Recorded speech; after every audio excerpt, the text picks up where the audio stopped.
The morning room at Wexlow Hall smelled of beeswax and cold tea, and Eleanor Hartley stood at its threshold with a letter from her late father's solicitor folded against her palm, listening to a sound she did not yet have a name for.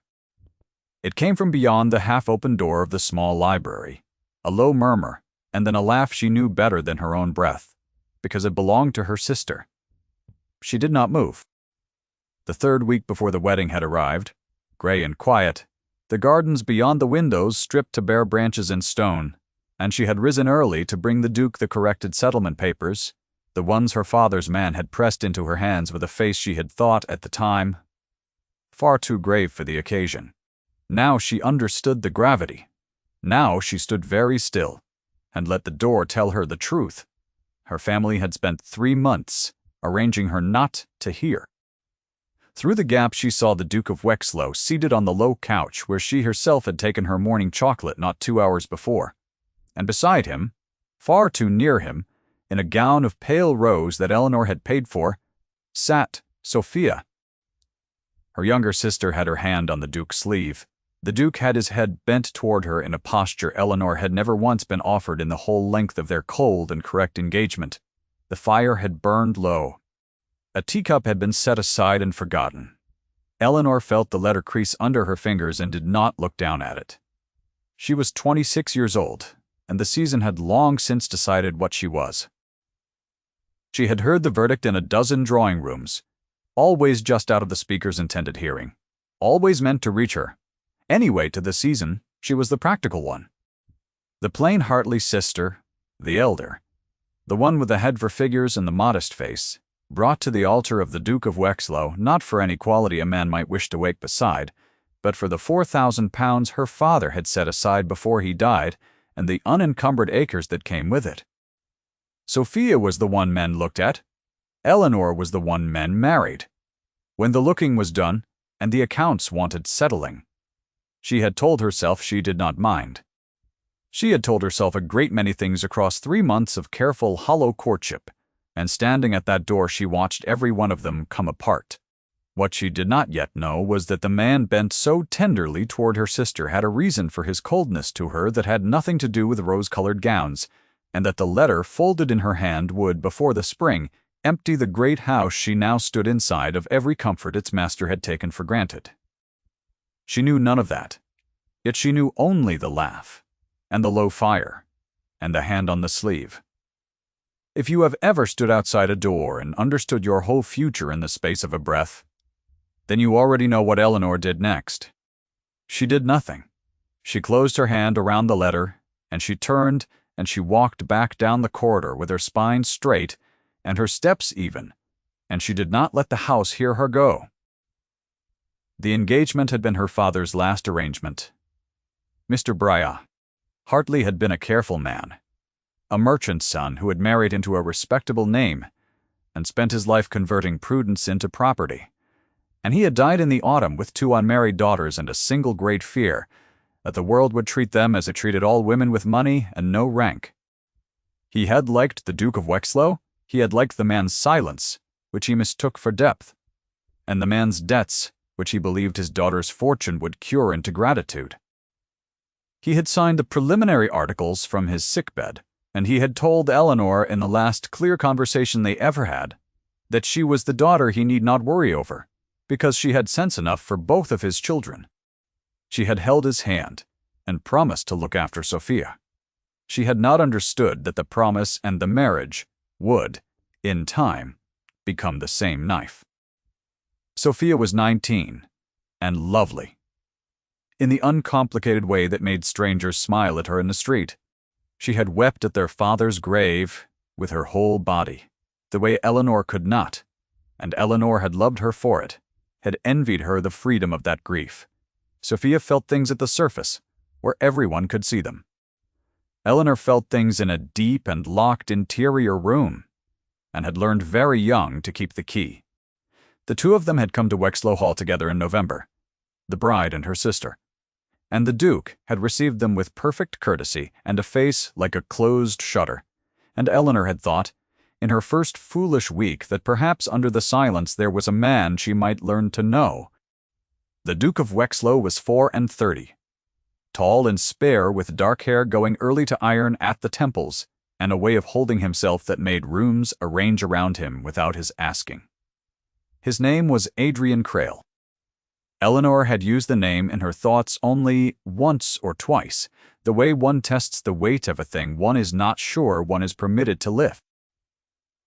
To his face she said, "Your Grace," and he said, "Miss Hartley," and the 4 feet of correct air between them had never once narrowed in all their weeks under the same roof. He did not seek her company. He did not avoid it either. He answered her questions about the estate with exact and useful information, and asked her none in return. And at dinner he watched the candles more than he watched her. And Eleanor had decided that this was simply the shape of the bargain her father had struck, and that she would do her part of it well. Because doing things well was the only revenge she had ever been permitted against a world that found her unremarkable. She had not expected Sophia. That was the thing she turned over in the cold of her own room that first afternoon, sitting at her writing desk with the solicitor's letter still folded and unread on the blotter before her. She had not expected the Duke to want anything at all. A man who wanted nothing was at least a known quantity. A man who wanted her sister was something else, and the something else had a name she would not yet say even to herself. She read the letter that evening, when the house had gone quiet, and the maid had taken away the untouched supper tray. Her father's solicitor, Mr. Rebia Penhallow, wrote in the dry, careful hand of a man who has learned that the law is the only language that does not lie. The marriage settlement, he reminded her, had not yet been executed. The preliminary articles her father signed were articles of intent only, binding no property, transferring no funds. The £4,000 remained in trust under her own name, and the acres of the Hartley land in the next county remained hers absolutely, to bring to a marriage or to withhold from one, as she chose. He had thought it his duty, Mr. Penhallow wrote to make this entirely clear to her before the final settlement was drawn, given certain rumors that had reached him concerning the Duke of Wexlow's circumstances. He remained her obedient servant. He awaited her instruction. Eleanor sat with the letter a long time. The fire ticked and settled. Somewhere below a door closed, and she did not let herself wonder which door, or who had closed it, or whose hand had been on whose sleeve when it closed. She thought instead about the word circumstances, and the careful blank space Mr. Carsley Penhallow had left around it the way a man leaves space. Around a wound he does not wish to name aloud in a letter that servants might read. The next morning she went looking for the circumstances, and she found them in the place she should have looked first, which was the estate's own books. She had a head for figures. The season had said it as an insult, and her father had said it as praise, and both of them had been right, because it was simply true. Eleanor understood money the way Sophia understood music, by instinct sharpened into skill. And when she asked the Duke's steward, a tired gray man named Bramwell, whether she might see the household accounts before she became their mistress, Bramwell had looked at her with something that was almost relief. He set them on the long table in the estate office, and stood by the window while she read. And the longer she read, the more the room seemed to fill with the particular silence of a thing that has been waiting a long time to be seen. Wexlow Hall was drowning. The great house and its lands carried a weight of debt that had been accumulating for 2 generations, mortgages stacked on mortgages, the interest on one paid by the principal of the next, the whole edifice held upright by nothing but the expectation of a fortune that had not yet arrived.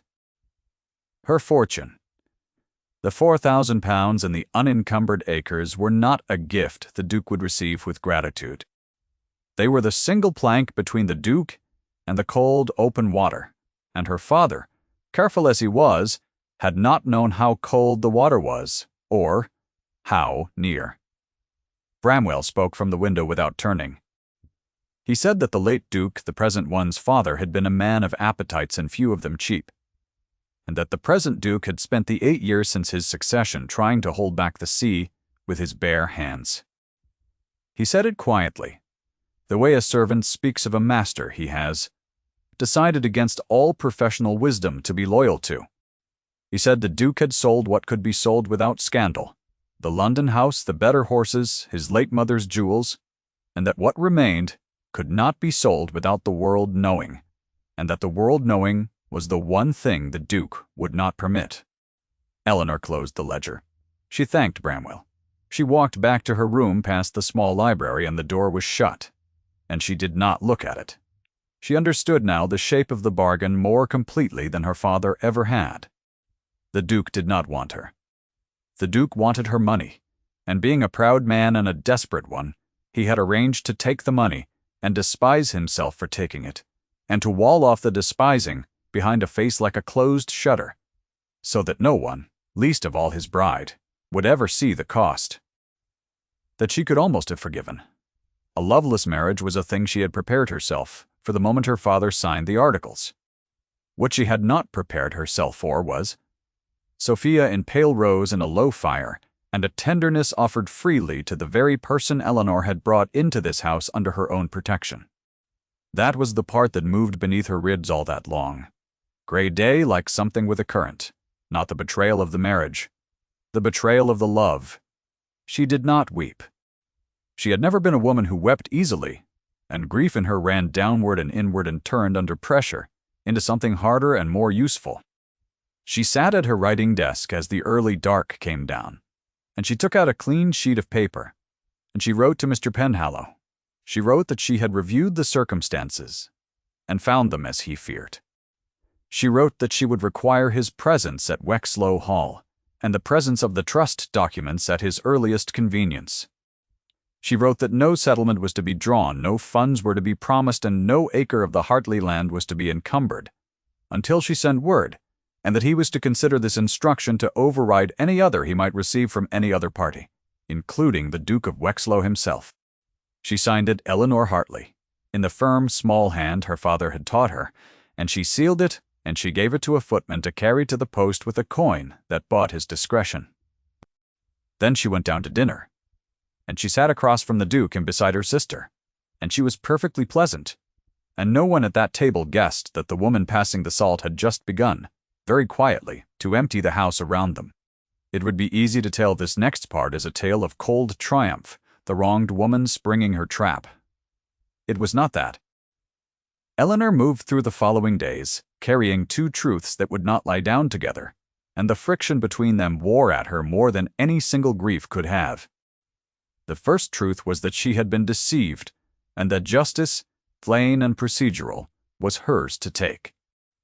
The second truth was newer and far less welcome, and it concerned the Duke himself, and it had begun, against all sense, on the very afternoon she discovered his ruin. Because she had watched him at dinner that night with new eyes, and the new eyes saw things the old contempt had missed. She saw that he ate almost nothing, and that he watched Sophia with an expression she had taken at the door for tenderness, and that the expression was not tenderness at all. It was something closer to grief.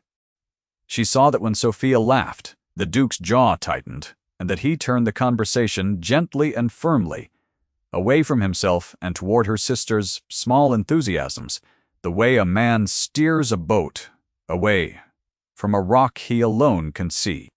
She saw that is the first crack in a story she had been so certain she understood, and being a woman who could not leave a discrepancy in an account unexamined, she began, without quite deciding to watch. What she learned over the next several days she assembled the way she assembled, everything from small observed facts laid side by side until they made a sum. She learned that the Duke and Sophia met in the small library most mornings, and that the meetings were never private in the way that mattered, because the door was never wholly closed and a servant was always within call, and that the thing they did there mostly was talk. She learned this because she stopped pretending not to walk past, and once she stood frankly in the doorway with her sewing, an elder sister's prerogative, and the Duke had risen at once and bowed and left the room, and Sophia had looked up at Eleanor with eyes that were red at the rims. She learned that her sister had a sorrow she had told no one. The discovery cost Eleanor a great deal, because it required her to set down the simple, clean anger she had been carrying, and pick up something heavier and more complicated. Sophia. It emerged over a long evening of the kind of talk the two of them had not shared since their father died, had fallen in love that summer with a young man entirely unsuitable, a curate with no fortune and good prospects 10 years off, and had been forbidden the connection by the same dead father who had arranged Eleanor's marriage, and had come to Wexlow Hall in November, carrying the wreck of that first love, folded up small inside her where it could not be seen. The Duke had found her weeping in the library, her first week in the house.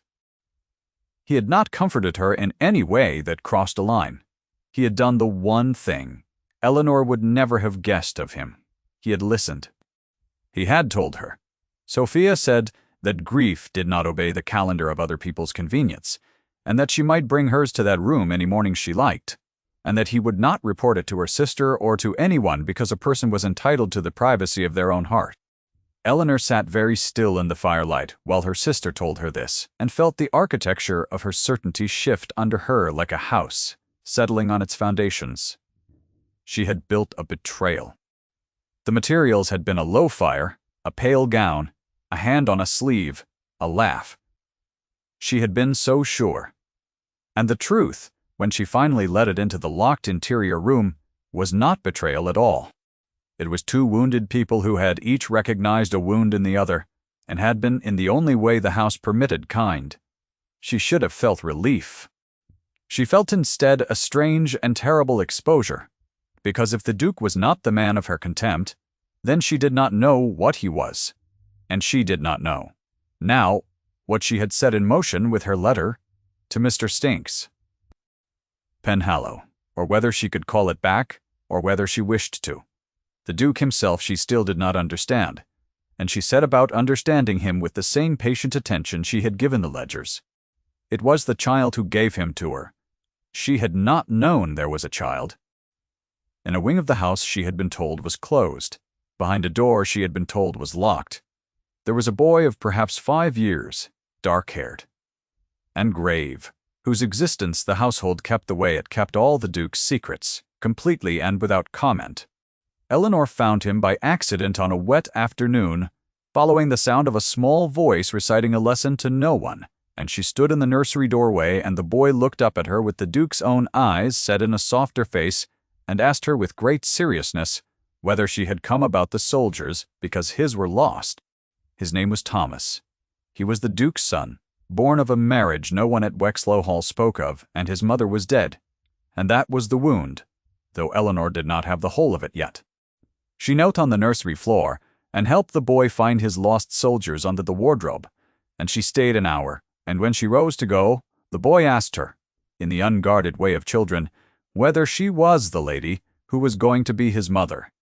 Eleanor did not know how to answer. She said that she did not yet know, which was the truth, and the boy nodded, as though that were a perfectly reasonable thing for a grown person to not yet know, and went back to arranging his soldiers in their rescued ranks. That evening the Duke came to her. He had never come to her room, and he did not come to it now. He sent word by a servant that he would be glad of a word with her in the study if she were not too tired, and the word "if" was so unlike him, so uncertain, that Eleanor went down at once. He was standing at the study window when she entered, his back to the door, a profile against the last gray light, very still. He did not turn for a moment. When he did, his face was not the closed shutter she had grown used to. It was open, and what it showed her was a man braced for a blow. He said that he understood she had met his son. He said it the way a man confesses a crime. And then, for the first time in all their weeks under the same roof, the Duke of Wexlow told Eleanor the truth. He had married young and badly, against his father's wish for love, the one extravagance in a life otherwise spent paying for his father's. His wife had been beautiful and unwell in a way no physician could name, her moods a weather that turned without warning, and he had loved her through it, and failed her through it both. And she had died when Thomas was 3, of a fever that took her in a week, after years of illness that took her by inches. The household believed, because he had let it believe, that the boy was a ward, a distant cousin's orphan, because a duke who had married down and buried his wife in scandal could not also be seen to dote on the motherless child of that marriage, without the whole edifice of his standing, already cracked, coming down. So he had hidden his son to protect him. and hidden his grief to protect himself, and hidden his ruin to protect the name his father had nearly destroyed. And he had agreed to marry a sensible woman with a fortune because it was the last sale he had left to make, and he had despised himself for it every day since the articles were signed.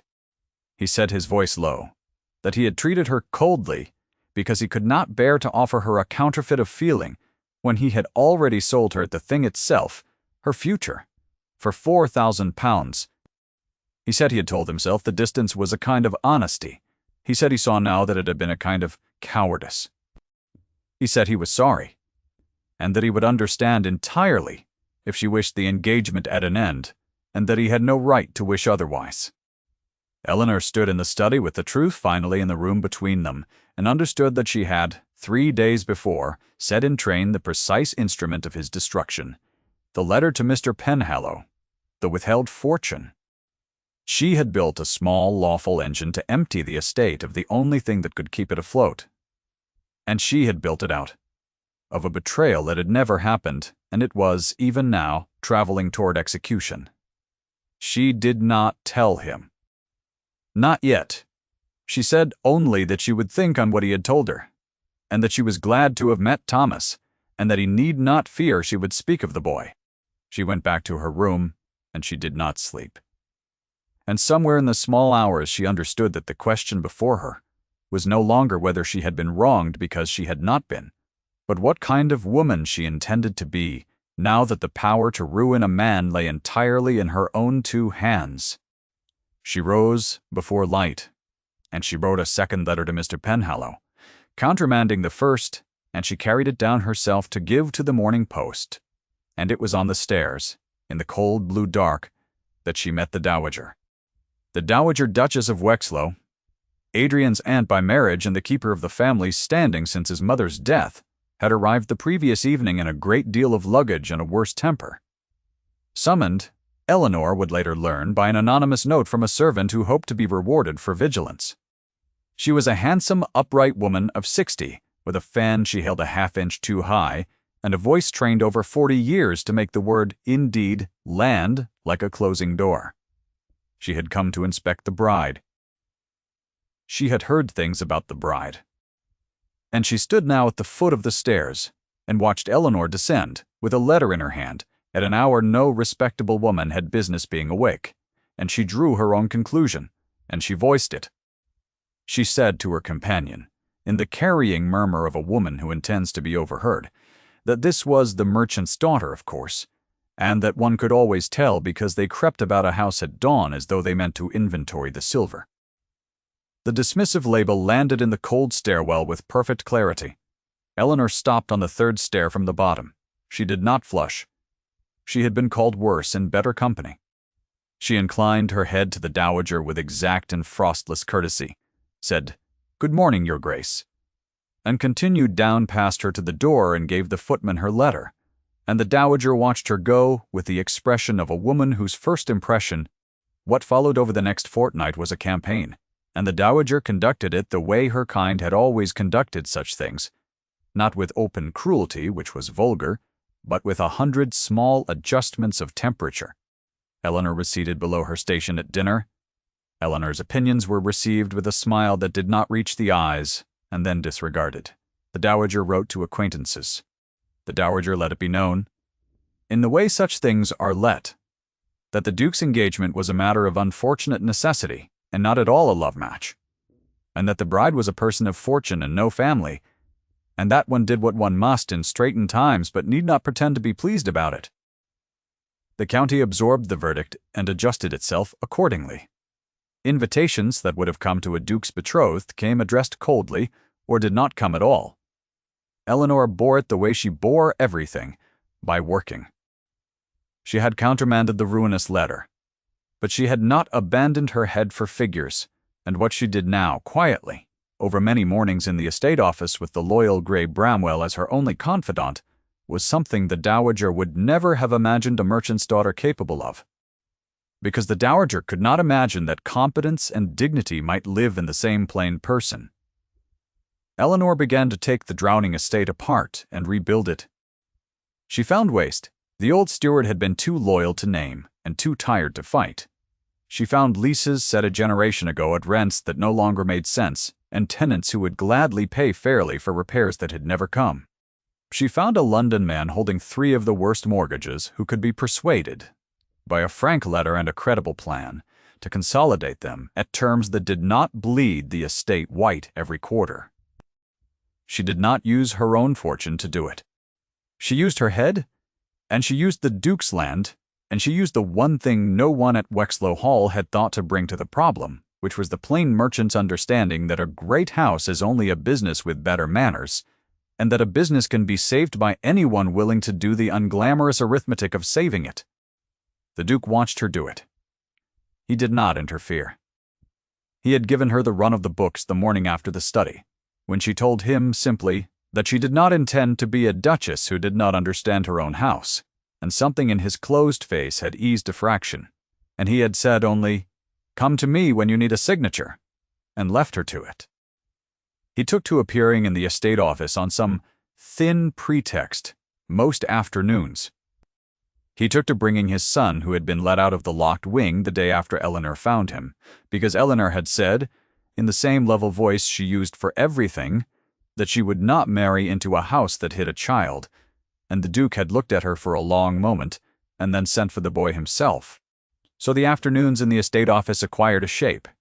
Eleanor at the long table with the ledgers, Thomas on the floor with his soldiers, narrating their campaigns in a low absorbed murmur, and the Duke in the doorway, or at the window, a still dark presence, who said little and watched a great deal, and whose watching had changed, somewhere in those weeks, into a thing Eleanor felt on her skin, like the warmth of a fire in another room, present and undeclared. She became aware of him the way one becomes aware of weather. She knew without looking when he entered a room. She knew the particular silence of his attention from the general silence of the house.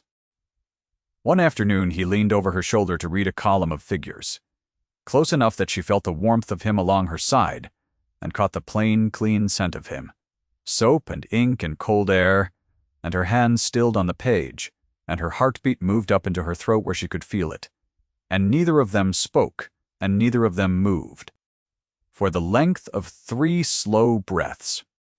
Then Thomas asked a question about his soldiers, and the moment folded itself away, and the Duke straightened, and Eleanor wrote down a number she had to correct, an hour later, because she had not in that moment been thinking about figures at all.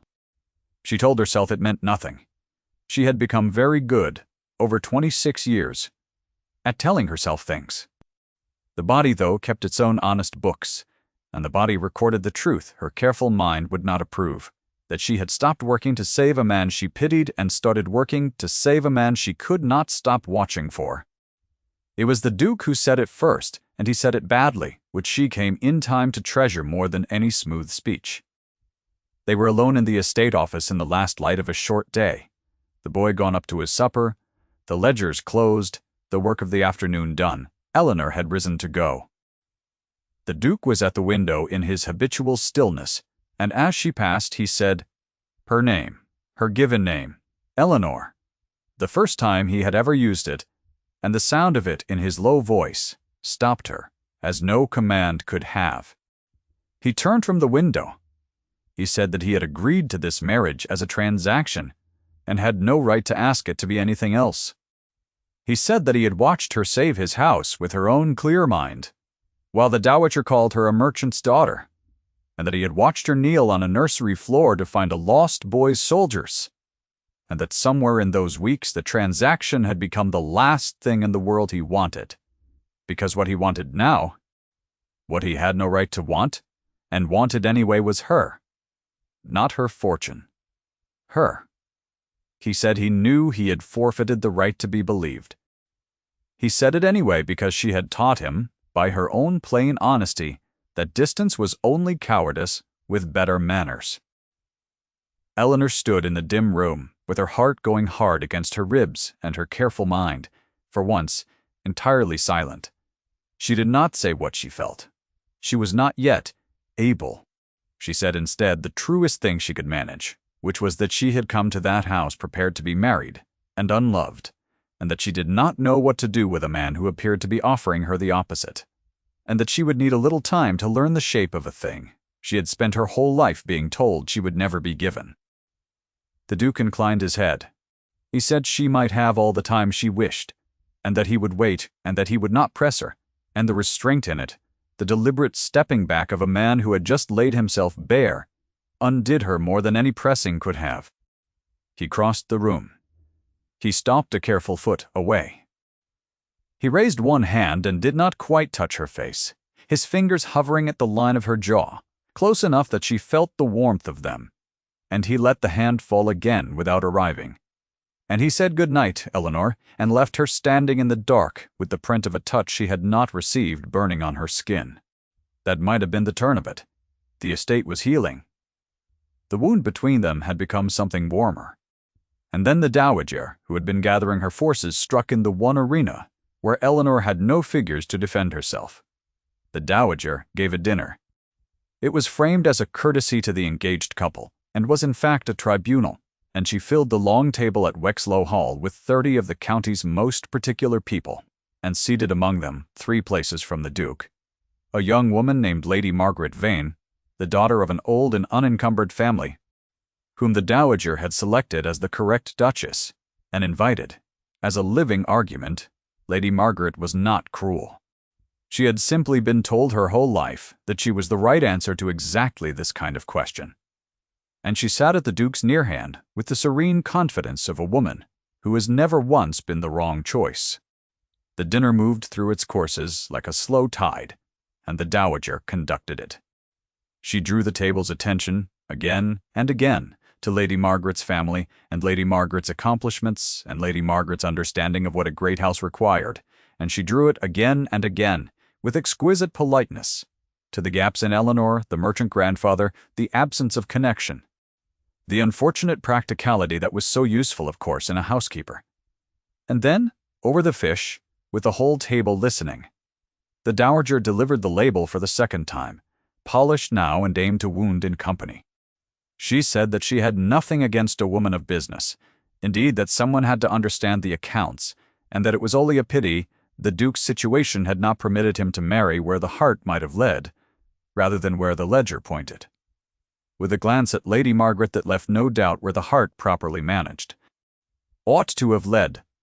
The table went very still in the way tables do, when cruelty has been served with the fish, and everyone is waiting to see whether it will be eaten. Eleanor felt the old heat climb her neck. She set down her fork. She was about to do the thing she had done all her life, which was to absorb the blow in silence and survive it, when she felt, rather than saw, the Duke go still at the head of the table, in a way she had learned to read. What he did without rising, without raising his voice, without any of the heat the dowager had spent the evening trying to provoke. He set down his glass. Into the waiting silence, he said, his voice level and carrying to every corner of the long, bright table 8 words that ended the contest. He said, "I am marrying the woman I love." He did not look at the dowager. He looked at Eleanor, 3 places and a whole social order away. And he held her gaze, while the words settled over the table like snow. The dowager's fan stopped its motion in the air. Lady Margaret looked down at her plate with the first true grace she had shown all evening, the grace of a woman who understands, in an instant, that she has been the wrong answer to the question after all, and bears the Duke no grudge for it.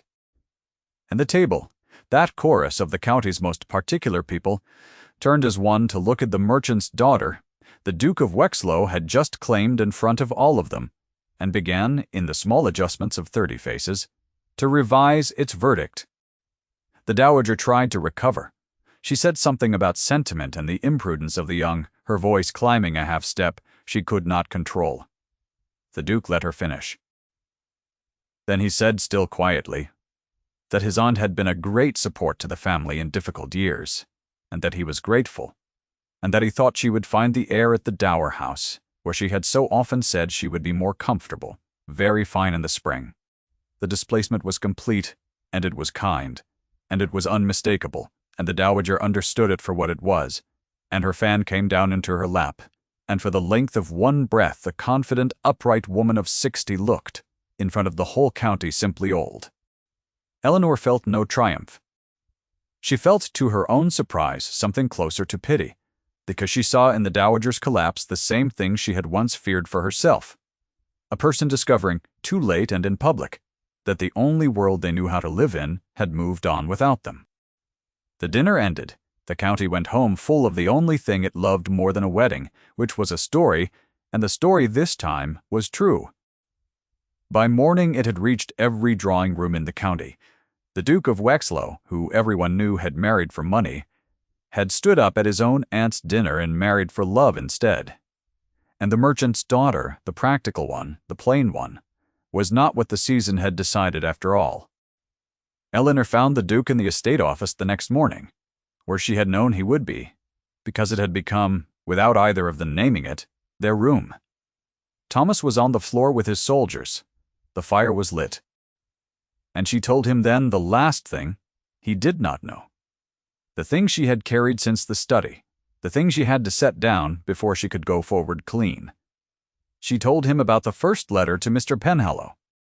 She told him she had stood at the library door 3 months before and built a betrayal out of a low fire and a pale gown, and had written in cold blood an instruction that would have withheld her fortune and emptied his house, and had carried it to the post with her own hand, certain she was taking a just revenge.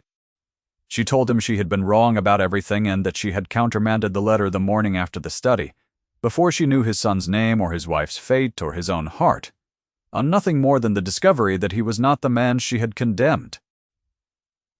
She said she would understand if the knowledge of what she had nearly done changed what he felt. She said it plainly, the way he had taught her, with her chin up and her hands still. The Duke listened to the whole of it without moving. When she had finished, he was quiet for a long moment, and Thomas's soldiers marched in the silence. Then he said that she had had the power to ruin him utterly with perfect justice on the evidence she possessed, and had chosen, the instant she learned the truth, to put the weapon down. He said that this was not a thing she need confess as a sin. He said it was the very thing he had fallen in love with, the clear, hard honesty that looked at a true account and refused to falsify it in either direction, against him or for him. He said that a person who would empty his house in the name of justice and then refuse to do it in the name of truth was the only kind of person he could trust with everything he had left. And then, with the boy on the floor between them and the fire burning and the gray morning at the window, the Duke of Wexlow closed the careful foot of air he had left between them for so long, and he kissed her, once, softly, a kiss that was less a beginning than a promise being signed, and Eleanor, who had prepared her whole life to be married and unloved, put her hand against his chest, where his heart was, and felt it going as hard as her own. They were married in the spring, quietly, in the small parish church with the bare trees just coming into leaf, with Sophia weeping happily in the front pew beside the unsuitable curate whom Eleanor had quietly arranged to have appointed to a living within reach of her proper income, because she had a head for figures and a sister she loved, and saw no reason the two should not be put to use together. Bramwell stood at the back with his tired face gone soft. The dowager did not attend, having removed to the dower house from which she wrote, in time, letters of a slowly thawing correctness, because she was a proud woman and not a stupid one. And a woman who had saved the family seat was in the end a thing even pride could be brought to respect. The estate by midsummer was no longer drowning. The consolidated mortgage held. The fair rents brought the tenants and their repairs and their loyalty. The London man was paid on time, and astonished by it. Wexlow Hall, which a withheld fortune might have emptied, had instead been filled, not with money, for Eleanor's £4,000 sat largely untouched in its trust, where she had decided it would stay as her own and her sister's security, but with the harder and more durable wealth of a house run by someone who understood it and loved the people in it. On a fine evening in the first week of summer, with the long light slanting gold across the gardens that had been bare stone, the morning she stood at the library door, Eleanor sat on the floor of the nursery with Thomas, helping him arrange his soldiers in their ranks. The boy had a new general now, a fine painted figure the Duke had brought him from the county town, and Thomas was explaining its campaigns with great seriousness. The Duke stood in the doorway in his habitual stillness, watching the two of them on the floor, and the stillness had nothing closed in it any longer. Thomas held up a small, worn figure, the oldest of his soldiers, the one that had been lost under the wardrobe the wet afternoon Eleanor first found him. He said that this one was his favorite, because it had been lost, and then it had been found, and a thing that came back was worth more than a thing that had never gone away. He said it the way children say the truest things, without knowing they have said them, and went back to his ranks. Eleanor looked up and found the Duke looking at her, and across the warm gold room the two of them held the boy's small wisdom between them like a thing too good to put down. Outside the window, the light lay long across the recovered land. Inside, the fire was lit, and the soldiers marched, and the lost thing had come home. If Eleanor's story stayed with you, stay a moment longer, and tell me, in a word or two, the moment that held you, the door has been left open. Walk through whenever you like.